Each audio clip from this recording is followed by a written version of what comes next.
My grandmother died on January 22, 2006, 10 days after having open-heart surgery.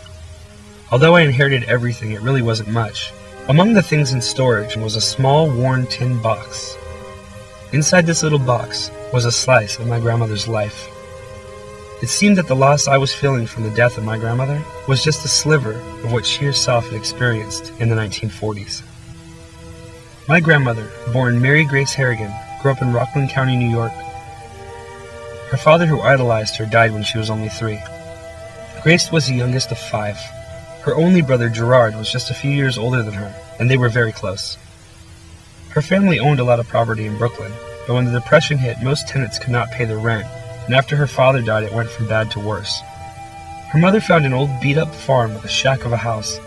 The house had no heat and no running water, but Sweet Clover Farm became their new home. Her older sisters spent most of their time working to help support the family during the Depression. Her brother was the one she turned to when she needed help, and he was always there for her, until October of 1940, when the U.S. military started the draft for World War II. We are all with you in the task which enlists the services of all Americans. The military was grabbing every able-bodied male between the ages of 18 and 23. Slowly, all the young men that my grandmother knew and grew up with were steadily vanishing from the small town. In July of 1942, my grandmother's brother, Private Gerard Joseph Harrigan, was sent off to training at the Army Air Force's Technical Training Command at Scottsville, Massachusetts. There he was trained to be an onboard radio operations technician, and was later trained as an aerial gunner on a Liberty B-24 bomber. Although unable to see each other, Gerard kept in close contact with his little sister, who he addressed in many letters as Gracie. My grandmother got to spend some time with Gerard while he was stationed for a short stay at Mitchell Field in New York. That's when he informed her that he was being shipped overseas. Shortly after Gerard went overseas, their mother passed away, leaving my grandmother at home completely on her own. Gerard was the tail gunner on a B-24 bomber with the 758 Bomb Squadron. On April 28, 1944, Gerard's plane took on heavy enemy fire and went down just outside Naples, Italy.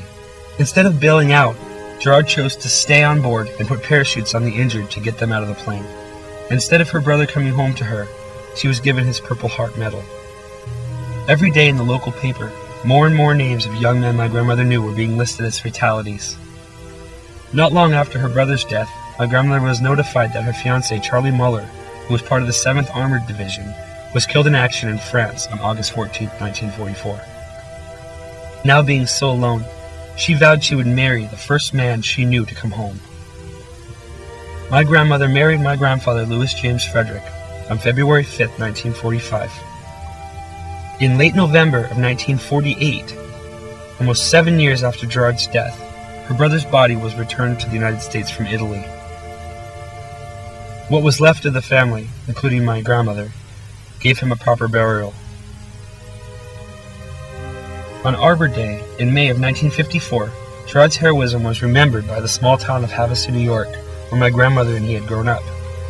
In his honor, a teacher from the local grade school planted a tree that still stands today. The ceremony, that was attended by almost every resident in the town, was a heartfelt, emotional celebration that really encompassed the amount of loss felt not only by my grandmother, but by everyone who endured the suffering brought on by this gruesome war. My mother knew at an early age she would legally change her name so the Harrigan name would carry on. With me it has, and now my 2 boys will continue in our great family name and the memory of a hero, my great-uncle Gerard.